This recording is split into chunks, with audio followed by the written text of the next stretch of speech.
इन famous companies के पहले products क्या थे और भाई ये चीज क्या है, क्यों इस स्कूटर की वजह से लोगों की शादियां तक पोस्टपोन हो जाती थी। क्या आपने कभी झुर्रीदार अंडा देखा है? भारत के इस मंदिर में भगवान की नहीं एलियन की पूजा होती है। ऐसे इजी वर्ल्ड रिकॉर्ड्स जो आप आसानी से तोड़ सकते हो। अगर ट्रेन पटरी से उतर जाए तो उसे वापस ट्रैक पे कैसे चढ़ाते हैं, और ऐसी चीजें जिनके बारे में जानकर आप हैरान हो जाओगे। वीडियो बहुत इंटरेस्टिंग है तो इसको एंड तक देखना। एम है 2000 लाइक्स का। नंबर 15 ये है एनिमेरिस रेक्स, एक फैसिनेटिंग क्रिएशन जो डच आर्टिस्ट थियो जेंसन ने बनाई है। इन्हें स्ट्रैंड बीस्ट यानी बीच एनिमल्स भी कहा जाता है। ये स्कल्पचर्स लाइट वेट मटेरियल्स जैसे प्लास्टिक ट्यूब से बने होते हैं और हवा के साथ ऐसे मूव करते हैं जैसे कोई जिंदा क्रिएचर हो। एनिमेरिस रेक्स इन स्ट्रैंड बीस्ट का सबसे बड़ा और सबसे कॉम्प्लेक्स वर्जन है। थियो जेंसन ने इन्हें इसलिए बनाया था ताकि वो आर्ट और इंजीनियरिंग के बीच का कनेक्शन एक्सप्लोर कर सकें। उनका गोल है ऐसे क्रिएचर्स बनाना जो बिना इलेक्ट्रिसिटी या फ्यूल के सिर्फ हवा की पावर से खुद से बीच पर चल सके। नंबर 14 1980s में बजाज की इस स्कूटर की वजह से लोगों की शादियां तक पोस्टपोन हो जाती थी। लेकिन फिर ऐसा क्या हुआ कि बजाज को ये स्कूटर बंद करनी पड़ी। 1972 में बजाज ने अपनी पहली स्कूटर चेतक लॉन्च की थी। ये इतनी पॉपुलर हो गई थी कि इसे खरीदने तक के लिए लोगों को कभी कभी 10 साल तक वेटिंग लिस्ट पे वेट करना पड़ता था। रीजन था उस टाइम का लाइसेंस राज, जिसमें बजाज को 1 साल में लिमिटेड स्कूटर्स बनाने की परमिशन मिलती थी। उस वक्त शादियों में चेतक स्कूटर को दहेज का नंबर 1 आइटम माना जाता था और इसके लंबे वेटिंग पीरियड के चक्कर में कई शादियां पोस्टपोन तक करनी पड़ती थी। लेकिन 1980s के मिड में कंपटीशन शुरू हो गया। 1986 में LML ने इटालियन कंपनी पियाजो के साथ पार्टनरशिप करके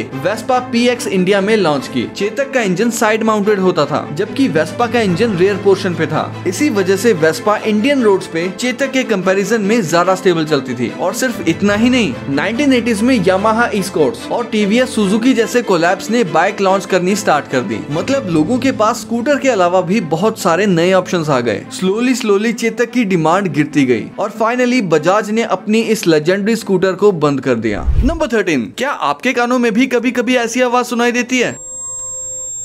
पर ये आवाज है किस चीज की और कहां से आती है? तो इसको कहते हैं टिनाइटस। एक्चुअली जब भी हम कोई आवाज सुनते हैं तो हमारे कान उस साउंड को इलेक्ट्रिकल सिग्नल्स में कन्वर्ट करते हैं ताकि वो सिग्नल ब्रेन तक पहुंच सके। अब इस प्रोसेस में एक बहुत इंपॉर्टेंट पार्ट काम करता है, कोचिलिया। कोचिलिया के अंदर छोटे छोटे हेयर सेल्स होते हैं जो साउंड के हिसाब से वाइब्रेट करते हैं और उसे इलेक्ट्रिकल सिग्नल में कन्वर्ट कर देते हैं। लेकिन प्रॉब्लम तब होती है जब हम लंबी देर तक बहुत तेज आवाज सुन लेते हैं, जैसे loud music, DJ, factory noise या आसपास जोर से पटाखा बज जाए या जोर से तमाचा। उस टाइम ये हेयर सेल्स डैमेज हो जाते हैं। फिर ब्रेन कंफ्यूज हो जाता है कि साउंड आ कहां से रही है और इसी कंफ्यूजन की वजह से वो अपना ही फेक सिग्नल जनरेट कर देता है और हमें कान में ये वाली साउंड सुनाई देने लगती है। नंबर 12 ये है 130 साल पुराना लैंप, जिसे ना तो बिजली की जरूरत थी और ना ही तेल की। इसे कार्बाइड लैंप कहते हैं। इस लैंप का यूज पहले माइंस में किया जाता था और यहाँ तक कि साइकिल के हेडलाइट के तौर पर भी इस्तेमाल होता था। इसे चलाने का तरीका भी बड़ा इंटरेस्टिंग है। सबसे पहले लैंप के अंदर छोटे छोटे कैल्शियम कार्बाइड के पीसेस डाले जाते हैं, फिर उसमें थोड़ा पानी ऐड किया जाता है। जैसे ही पानी कैल्शियम कार्बाइड से रिएक्ट करता है, एक केमिकल रिएक्शन होता है जिसमें एसिटाइलिन गैस बनती है। ये गैस हाईली फ्लेमेबल होती है और इसी से लैंप जल उठता है एक ब्राइट फ्लेम के साथ। नंबर 11 आइए जानते हैं कि इन बड़ी बड़ी कंपनीज के सबसे पहले प्रोडक्ट्स क्या थे। सबसे पहले बात करते हैं एप्पल की। 1976 में एप्पल का पहला प्रोडक्ट था एप्पल वन कंप्यूटर। ये एक सिंपल बोर्ड कंप्यूटर था जिसमें कीबोर्ड और मॉनिटर अलग से लगाना पड़ता था। स्टीव जॉब्स और स्टीव वोजिनियाक ने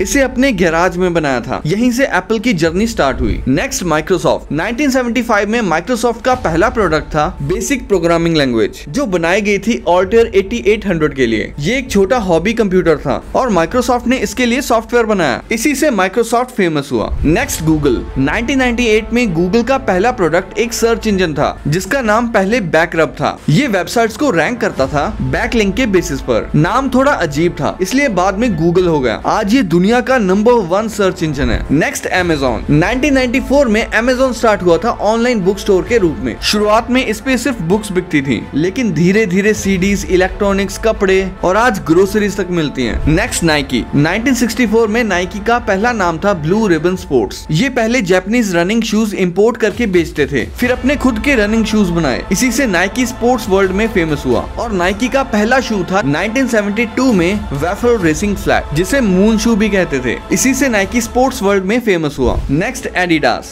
1920s में एडिडास का पहला प्रोडक्ट था स्पाइक्ड रनिंग शूज। ये शूज एथलीट्स को बेटर ग्रिप और स्पीड देते थे और इसी वजह से एडिडास जल्दी पॉपुलर हो गया। Next Pepsi. 1893 में पेप्सी का पहला प्रोडक्ट था ब्रैड्स ड्रिंक, जो डाइजेशन के लिए एक रिफ्रेशिंग कोला ड्रिंक थी। लोगों को इसका टेस्ट पसंद आया और 1898 में इसका नाम बदलकर पेप्सी कोला रखा गया। पेप्सी शब्द इंडाइजेशन डाइस पेप्सिया से लिया गया था। Next Coca Cola. 1886 में कोका कोला पहले एक टॉनिक ड्रिंक थी जो सर दर्द की दवाई के रूप में यूज होती थी। लोग इसे मेडिसिन समझकर पीते थे और आज ये दुनिया की सबसे पॉपुलर कोल्ड ड्रिंक है। Next Toyota. 1930s में टोयोटा ने शुरुआत की थी ऑटोमेटिक लूम्स बनाकर, जो कपड़े बुनने की मशीन्स थी। बाद में इन्होंने कार इंडस्ट्री में कदम रखा और आज टोयोटा दुनिया की बड़ी कार कंपनीज में से एक है। Next HP. 1938 में एचपी का पहला प्रोडक्ट था ऑडियो ऑसिलेटर, एक मशीन जो साउंड और फ्रीक्वेंसी टेस्ट करने के लिए होती थी।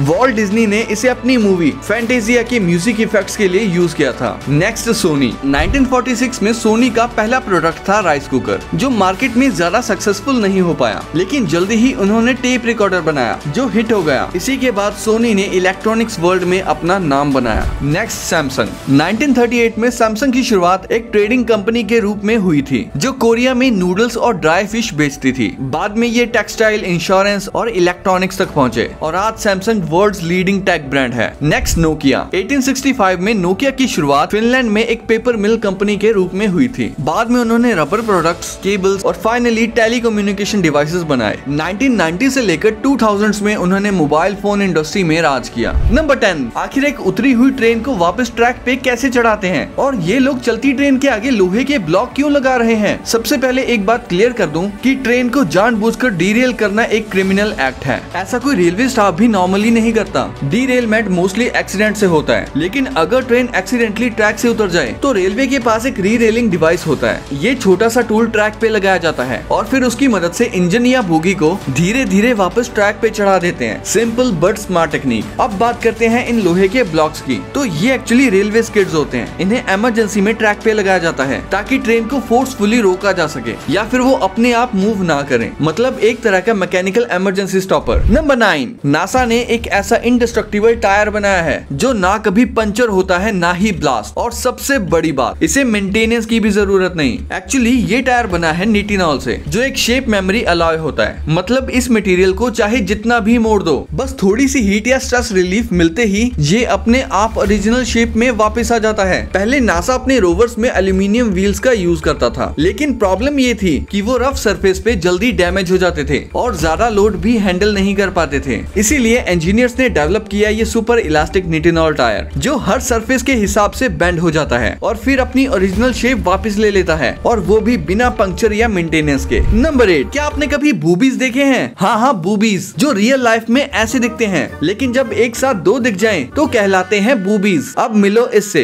ये है माउंटेन चिकन। सुनने में कोई पहाड़ी चिकन लग रहा होगा, लेकिन असल में ये बड़ा सा फ्रॉग है। साइंटिस्ट ने इसका नाम माउंटेन चिकन इसलिए रखा क्योंकि इसकी बोटियों का टेस्ट बिल्कुल पहाड़ी चिकन जैसा होता है। और अब आती है सबसे क्रेजी वाली फिश। नाम सुन के लगेगा जैसे साइंटिस्ट ने उस दिन ज्यादा पी ली हो, क्योंकि इसका नाम है हड्डी के कान वाली मछली, इंग्लिश में बोनी एयर्ड एस फिश। मतलब सीरियसली ऐसा नाम कौन रखता है यार। नंबर 7। इस गाड़ी को बेचकर मारुति 50,000 करोड़ से भी ज्यादा कमा चुकी है। मैं बात कर रहा हूँ मारुति ओमनी की, जो पहली बार 1984 में लॉन्च हुई थी। उस टाइम पे इसे मारुति वैन कहा जाता था और ये मारुति 800 के 800 सीसी इंजन पर बेस्ड थी। फिर 1988 में इसका नाम बदलकर ओमनी रखा गया। मतलब ऐसी गाड़ी जो हर काम कर सकती है। और भाई ये नाम बिल्कुल सही भी था। लोगों ने इसे फैमिली ट्रैवलर, स्कूल वैन और यहाँ तक कि एम्बुलेंस तक बना दिया। और किडनैपर्स ने खैर छोड़ो, आज तक 20 लाख से भी ज्यादा ओमनी वैन्स बिक चुकी हैं और ये इंडिया की सबसे आइकॉनिक गाड़ियों में से एक बन गई थी। लेकिन 2019 में मारुति ने ओमनी को डिसकंटिन्यू कर दिया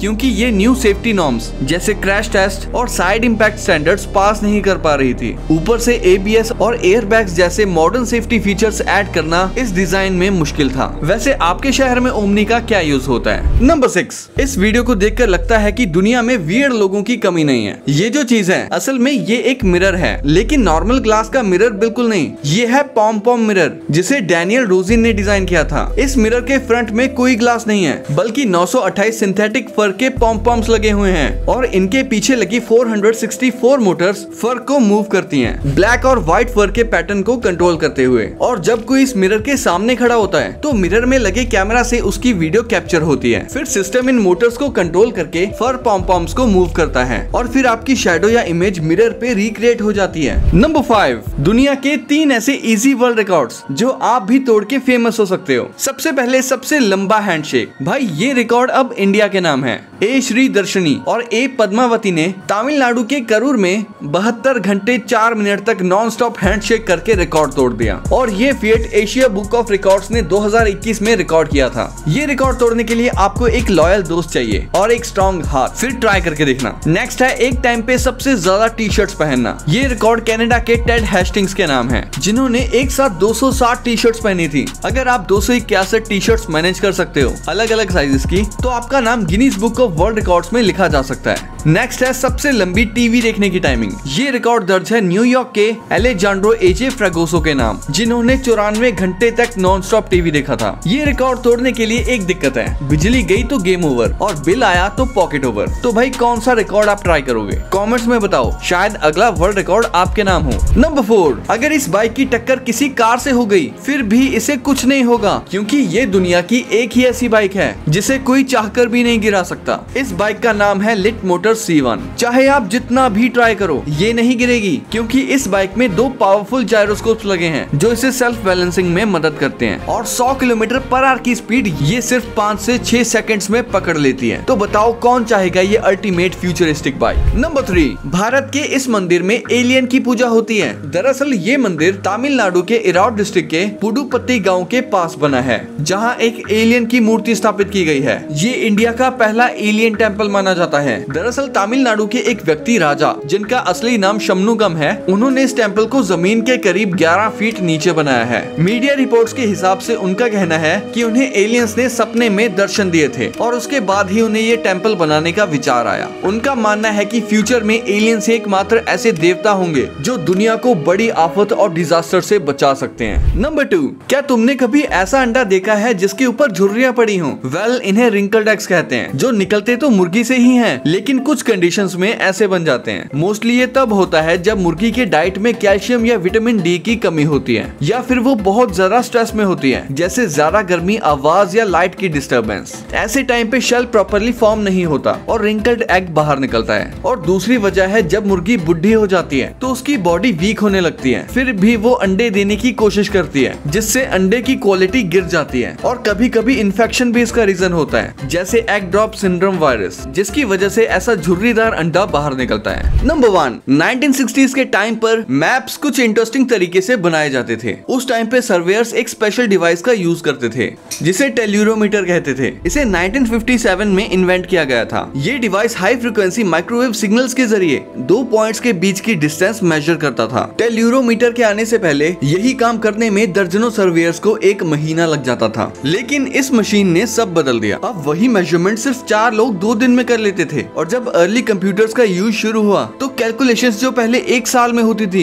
अब सिर्फ कुछ घंटों में कंप्लीट हो जाती थी। कैलकुलेशंस के बाद मैप्स को वैक्स कोटेड ग्लास शीट्स पर ड्रॉ किया जाता था, फिर उनकी फोटोग्राफ्स ली जाती थी, जिससे प्रिंटिंग प्लेट्स बनाई जाती थी और उन्हीं प्लेट से फाइनल मैप्स प्रिंट होते थे। लेकिन आज के टाइम में मैप्स बनाना पूरी तरह से डिजिटल हो चुका है। अब सैटेलाइट्स, जीपीएस टेक्नोलॉजी और एरियल इमेजिंग ड्रोन्स के जरिए पूरी दुनिया के हाई एक्यूरेसी मैप्स सिर्फ कुछ ही मिनट्स में बन जाते हैं, बिना किसी रूलर और वैक्स के। तो ये वीडियो यहीं एंड होती है। ये 2 वीडियोस भी काफी इंटरेस्टिंग है, तो इनको भी देखना। वीडियो पसंद आई तो वीडियो को लाइक कर दो और अभी तक चैनल को सब्सक्राइब नहीं किया है तो सब्सक्राइब भी कर लो। और मैं मिलता हूँ आपसे अगली वीडियो में, तब तक के लिए कीप द नॉलेज।